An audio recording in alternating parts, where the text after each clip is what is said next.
Hi everyone, welcome to Studio Sunday. We hope you're enjoying your weekend. What have we been doing this week? Well, the new SIP Volume 1 came out and it looks great. The only disappointment for me, and I just hate it when this happens, when there's a problem after the book is printed, is that it doesn't have a ribbon bookmark. And you specifically asked for one. Yes. And they say, oh, sorry. Oops. Yeah. Oh, it makes me so mad. Anyway, the printer somehow forgot to add it. Makes me so upset. But I promise it will be there on all the other volumes. Volumes 3, 4, and 5. 2, 3, 4. Just... Anyway. Robyn is a perfectionist. She doesn't like these details missed. I don't. So Mike and I worked very hard to get all the pre-orders for the hardcover out.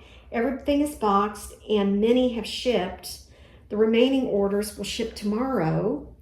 I do everything I can to hopefully get your order to you in good condition so we don't go to the post office after 3:30 and we don't ship on Saturday. I think things can go awry during those times. So after 3:30, that's just... After 3:30, that's really their final pickup.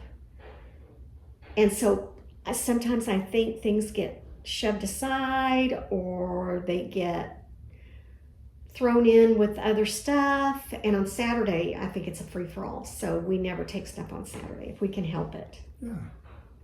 Anyway, so the rest of the pre-orders will go out first thing tomorrow. Good. Terry finished Parker Girls number 8 and it's at the printer. I think you'll see it in stores on the 28th if the shipping gods are with us. Mm-hmm. If not, it will be July 5th. You start issue 9 when? Tomorrow. When? Tomorrow. When? I promise tomorrow. I am now totally focused on Terry Moore After Dark. I'm busy working on the add-ons and the prints, and we should have everything in the warehouse in the next 3 weeks. So good. I know everybody's anxious weeks. to see that. 3. Yeah. Do you know how many boxes I have to order? No. 2,300. 2,300 boxes, which means 2,300 boxes to be filled.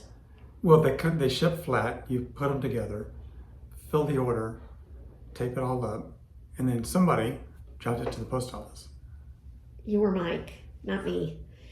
So yeah, that's a lot of boxes. Again, we can't thank you enough for your support on this. It has just been great. Yeah, that's a careful what you wish for thing right there. I wish we could sell a bunch of these. Well, we did, and now we got to fill the order. I'm thrilled. Yeah. I'm thrilled. I can't wait to see what your next Kickstarter is. Me either. Oops. Speaking of a support, please check out our friend Deborah and Billy Tucci's Kickstarter that went live this week. Yeah. Terry has a pinup in it, along with a lot of notable comic artists. So check that out. And when I posted my pinup on Twitter, it got a sensitivity warning. Woo! So check it out. What does that mean? It means this may be difficult for some sensitivities to look at this picture. Oh, okay. So, yeah, check it out.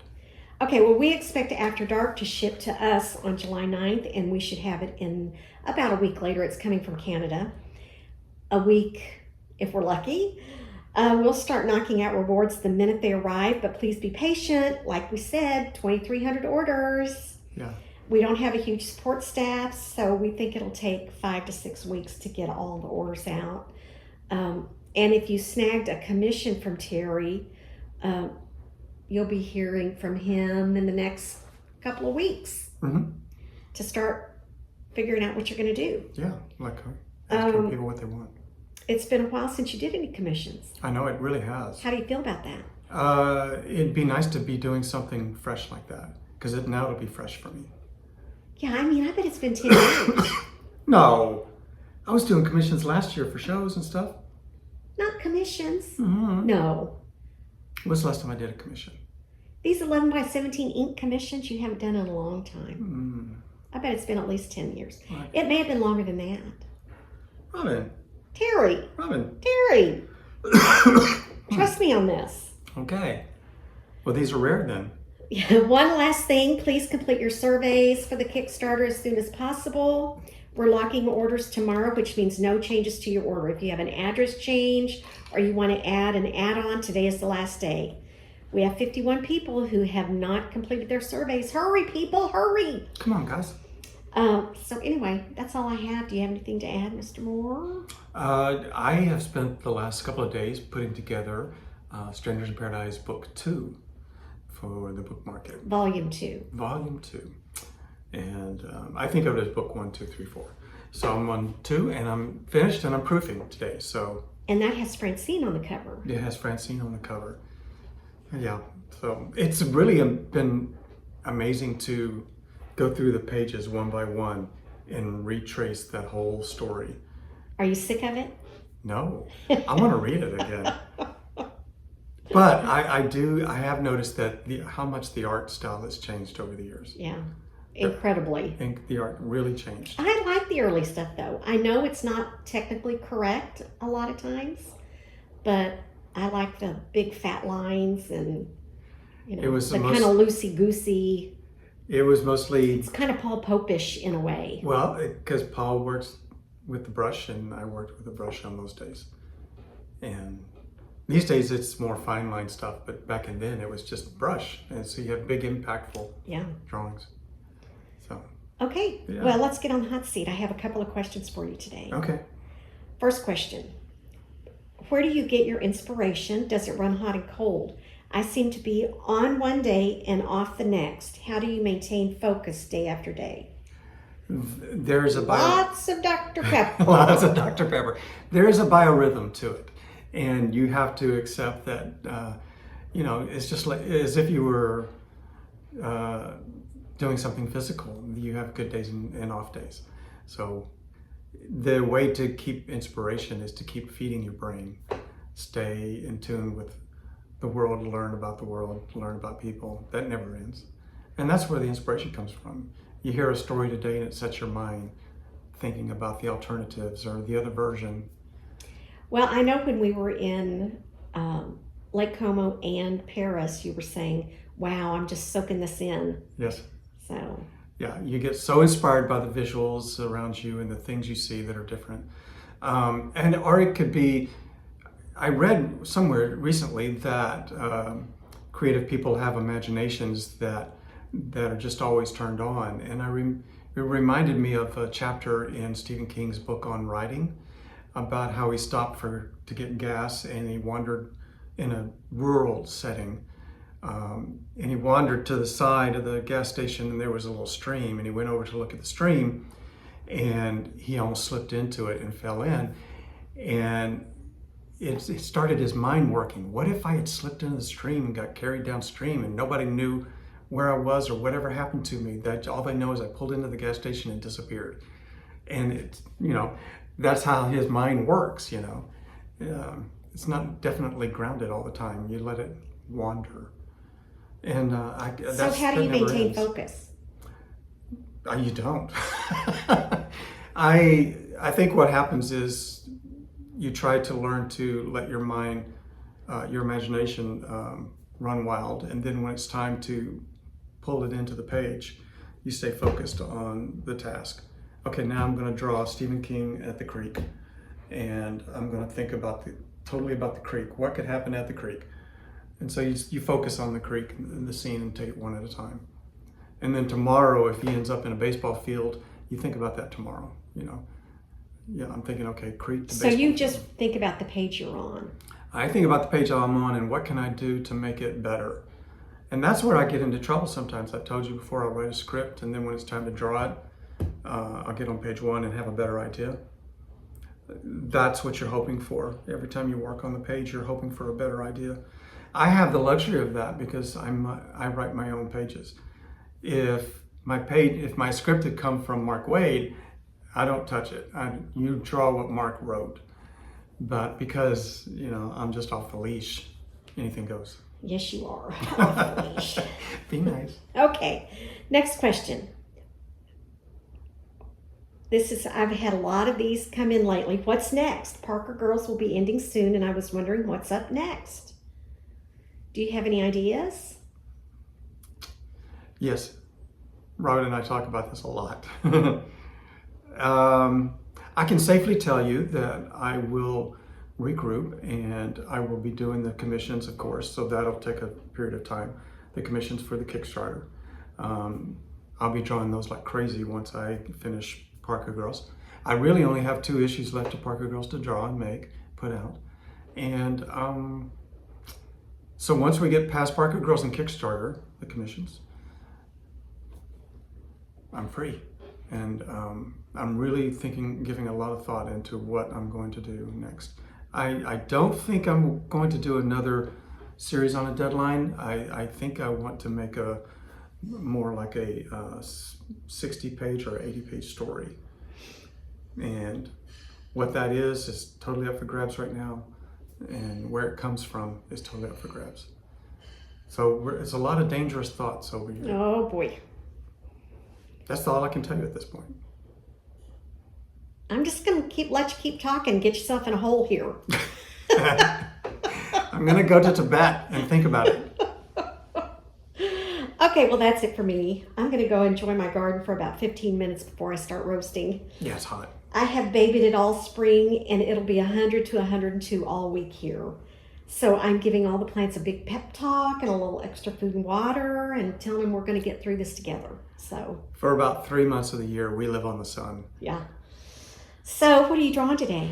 I thought it'd be really fun if we draw different art styles of the same character. How many different art styles can you draw Kachu? Or to put it in a way that maybe everybody can relate to, how many different ways and styles could you draw Spider-Man? You know, so let's look at that. I think every artist has a lot of influences. Well, I think people are going to like that. I think it's going to be fun. I can't wait to do it. So I haven't shot that part yet. I'm going to shoot it next. So join me here. So this is Francina Kachu from Strangers in Paradise. And this is Francina Kachu as drawn by Jim Lee. Different art style in the classic Jim Lee style. And then here is Francina Kachu simply cosplaying as Xena. Tambi, of course, as Calistro. Was that her name? So that's not what I'm talking about when I'm talking about drawing different styles. I'm really thinking more like if you have, say, Freddie and Casey, here they are in some sort of superhero dream. Imagine drawing Freddie and Casey as Peanuts in the Peanut style. There's Freddie. Or in the Bill Watterson style, which was kind of an offshoot of the Peanut style. Isn't it amazing how it works? How you can still see Casey in there and Freddie. You recognize them. It's so amazing how you can have different looks. So there they are in my style. And one more time. In Charles Schultz's style. And in Bill Watterson style. Fun. So the style is what I'm talking about.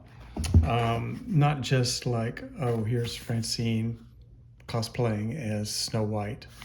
No, it's not that. It's more like,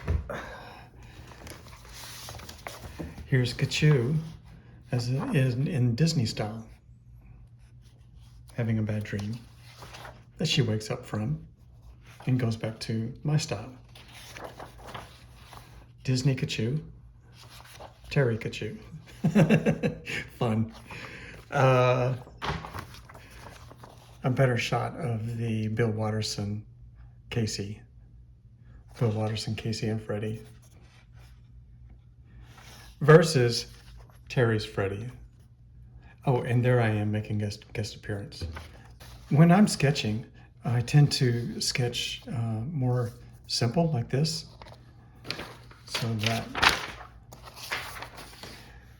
and which is actually a whole other style. The only thing that's even close to my comic book style is the proportions. I do try to get, when I'm roughing out a sketch like this, I do try to get the proportions long so that I can do the real sketch with these proportions. But I mean, how simple is that face? That's as iconic as it gets. That's the simplest Kachu you can draw, and that's the simplest Francine you can draw. And what identifies them really is just the hair. Well, but there's more to it. I mean, Kachu's face is more oval shaped and Francine's is larger, but that's beside the point. Okay, so there's my sketch Kachu. You know, that's how you can recognize instantly. This is my nose, those are my eyes. This is how I tend to, you know, the only thing you do from here on is just polish it and clean it up. The style is there from the beginning. But there's another style that's closer to the super, super simple version, where I don't even go with, I'm missing all the details in the eyes and the nose and everything, but it still works, doesn't it? That's still Kachu.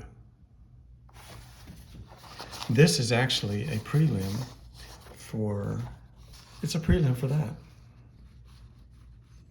So you can tell over here, I'm going to go for realism, my usual semi-realistic cartoony style. But I nailed the picture already, just right here. Why do I even bother going to this? Why not just stay here and ink this? If you do, you end up, you know, more with your cartoony stuff like this. And here's where I actually started with my characters, is in cartoon strips that I was drawing at home for myself. Nobody wanted to see these, but I drew them anyway. And this was the original Kachu. But yeah, there's the original style. And then it kind of moved from the little dog face to this super simple cartoon face. So that's basically where my style comes from. This kind of old school stuff. And then here became this character I called Steffi Kachu. And you can see Kachu is starting to show up in that drawing. And there's the Kachu. But then it just gets cleaner and simpler, cleaner and simpler. It's still Kachu. It's starting to look like Kachu now. You can see her. And Francine is starting to look like Francine, even though it's super cartoony, right? Francine. And then by the time I start drawing the series, I only add a few more details to get them to where they look like they did in the series. And once you've seen the super cartoony stuff, you can see that I did not, this is the very first Strangers in Paradise group cast drawing. You can see that I didn't add much detail. It's still the cartoon strip, isn't it? It's still just the eyes, a slash of a nose, and a mouth. The rest of it is just hair and longer proportions. Just hair and longer proportions. It's still a cartoon strip. So,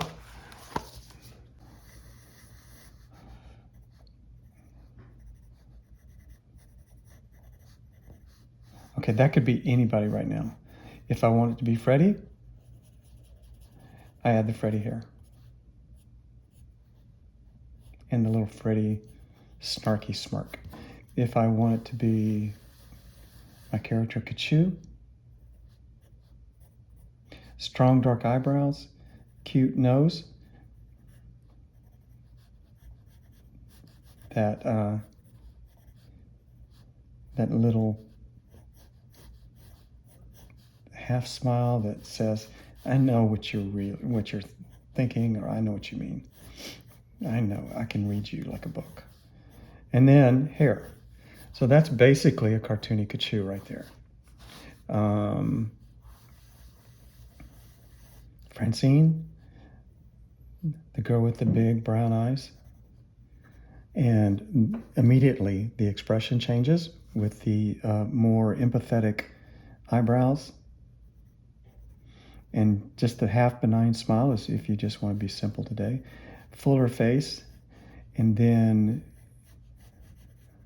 the cheerleader bangs, and then the long hair, like the girl next door who doesn't want a fancy haircut, doesn't because you don't want the attention.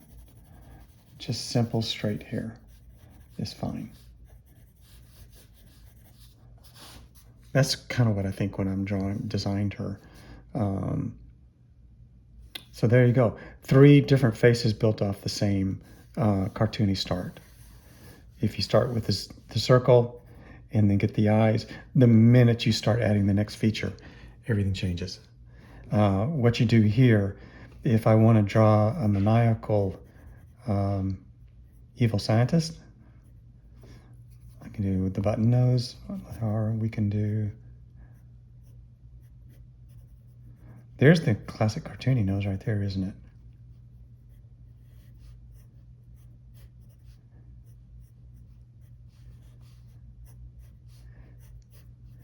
Okay, now what you add from here depends on whether he's, I can put any costume on him now, like a policeman's cap or a mad scientist hair, or he can be super dressed, slick.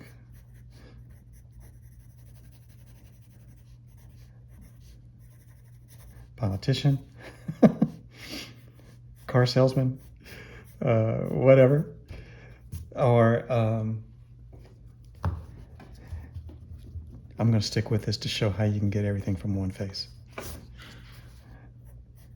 Or this guy could be a supervillain.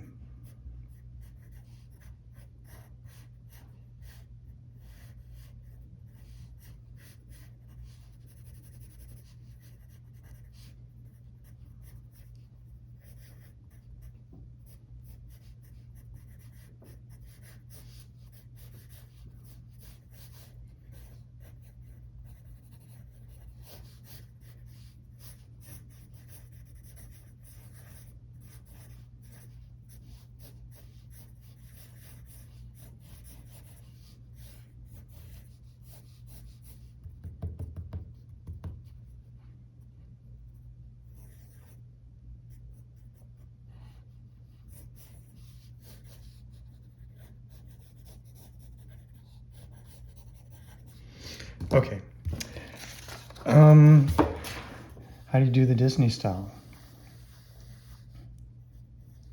You get back to these old-fashioned big eyes, I guess, as a start.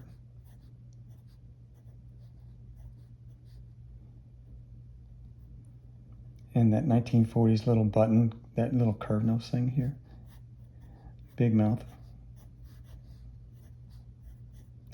And the thing about Disney was the design started back in the day when everything had to be hand-drawn again and again and again. So you wanted a simple face that measured well and was easy to reproduce by 100 people, and they could draw it 1,000 times the same way.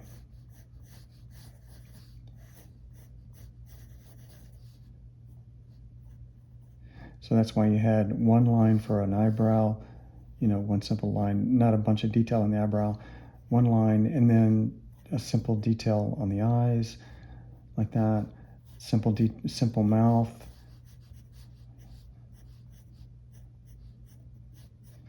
And then the 1940s cartoon style of draw a butterbean body, like that, and then spaghetti arms, and then the legs come off the back like a duck. And the proportions are about like that. So if you can tell, I could easily change this to Donald Duck or Mickey Mouse, or put any kind of clothing on it, and it can be any character. But that's basically it. 1940s style, 1950s style too. 1950s style is where they began to get more angular. Jetsons and stuff like that, where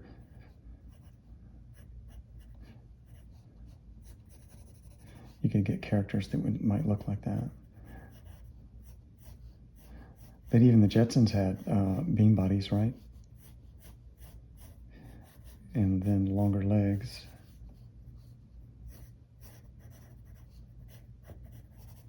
Okay, but you're not here for an animation lesson. Could you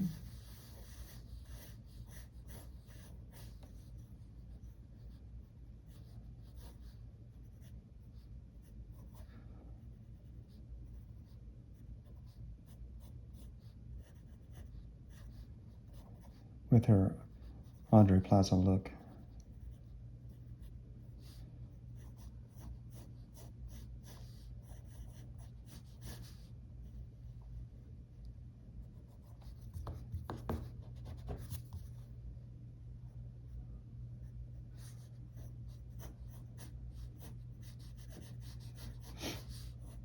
And one of the things that matters about style is how big the head is. How big is the head according to the body? If you do it realistically proportioned, now you're headed for realistic drawing. If you do a total realistic proportions, but you have a cartoony head on it, it's going to look actually a little odd. And somewhere in that minefield is my style. I'm actually trying to draw regular proportions, but I'm using my simple super style to do it. Okay, let's see.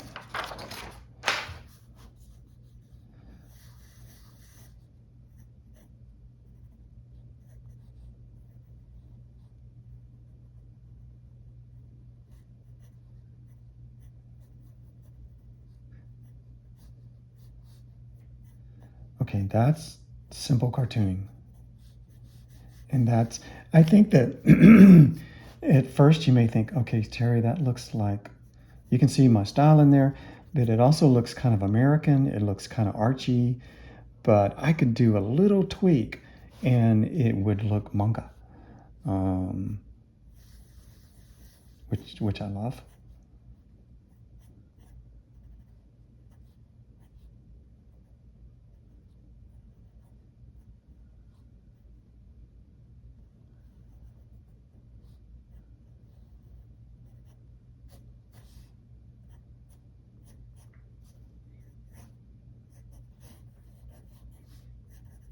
There's a manga face.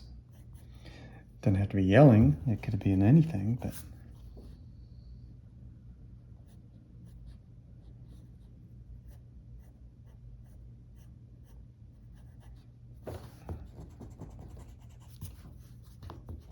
try it again.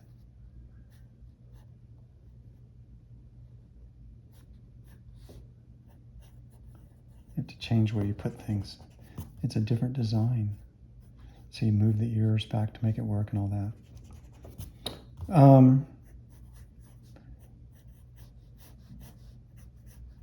Doesn't look manga yet.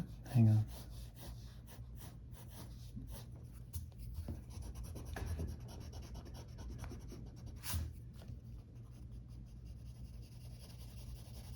Flat black hair.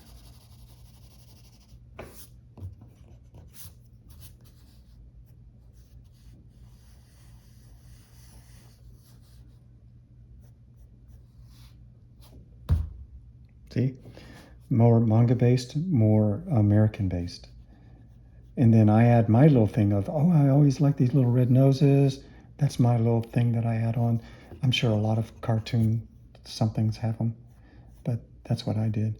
And then I just kind of finished out a regular proportioned head.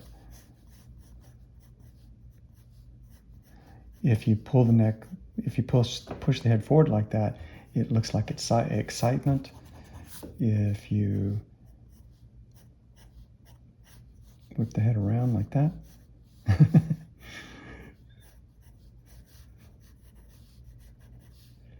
and then drop the shoulders like that, it looks like, what?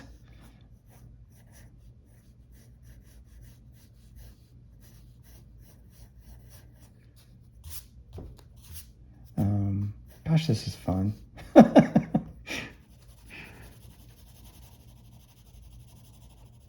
Okay, and make the hair dark, and now it's Francine.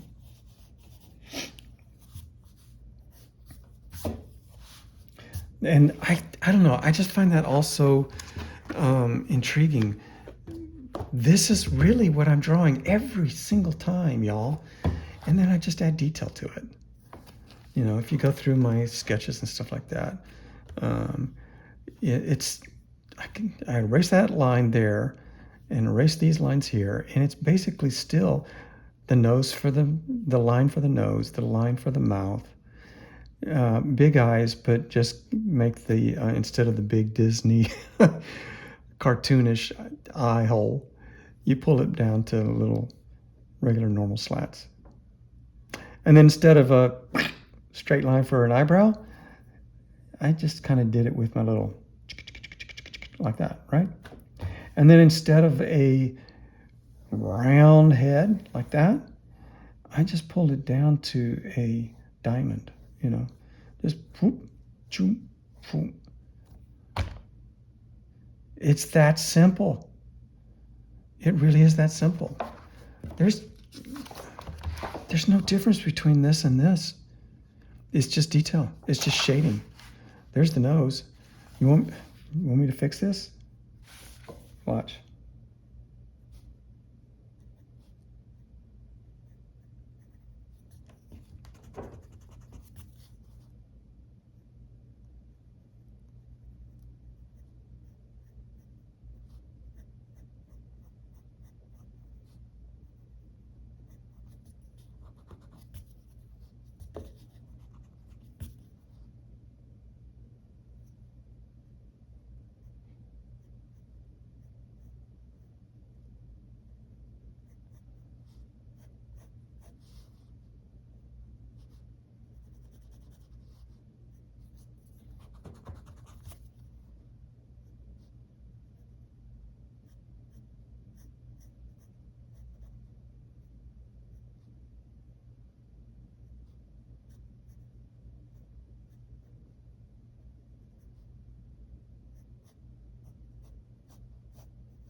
I need to sharpen my pencil.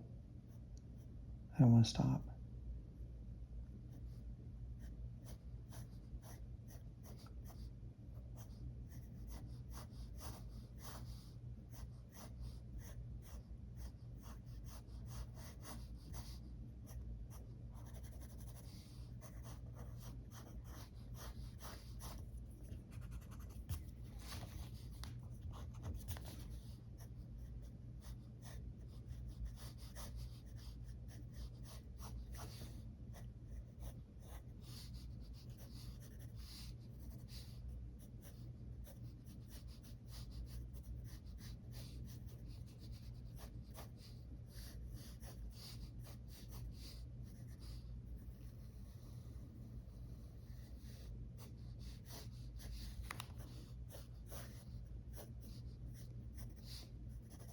I mean, I can just keep going all the way down to the feet. Depends on how big our panel is. There, see what I mean? Basically, it's that. You saw them side by side. And it's the little flourishes, the cheek, pulling the eye perspective down a little bit. It's still basically a line up here. Still same nose. I just added nostril and a little bit back of the nostril there, and then a little tone. Then just change the mouth to a little more realistic. The overbite, I always put a little overbite on Francine. And then knowing that the corner of the mouth disappears into the cheek like that. The corner of the mouth into the cheek like that. And that's how you get that big, beautiful Southern Belle smile. And then the perspective on the chin. Doop, doop, doop. At that. And then I take that cartoony face, which basically is an embellished cartoon, and then I just put regular proportions on it. There you go. So it's a regular body. I could have easily taken this and put a cartoon body on it. Like more of an Archie comics where it's just simple.